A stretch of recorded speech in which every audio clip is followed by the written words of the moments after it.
রাসূলুল্লাহ সাল্লাল্লাহু আলাইহি সাল্লাম ইরশাদ করেছেন, তুমি আলেম হও অথবা তালিবে ইলম হও অথবা মনোযোগ সহকারে ইলম শ্রবণকারী হও ও অথবা আলেম ও এলেমদের মহব্বত করানোওয়ালা হও, এই চার ব্যতীত তুমি পঞ্চপ্রকার হয় না, তুমি ধ্বংস হয়ে যাবে। পঞ্চপ্রকার এই যে আলেম ও এলেমদের তুমি শত্রুতা পোষণ করো না।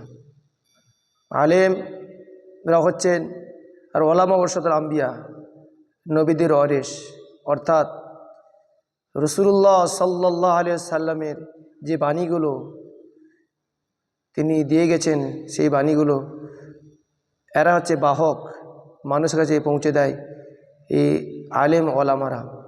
এই জন্য সমস্ত মানুষের উচিত যে এই ওলামাদেরকে, আলেমদেরকে, নবীর ওয়ারিসদের সঙ্গে ভালো মহব্বত করা, তাদের সঙ্গে কোনোভাবে শত্রুতা না পোষণ করা।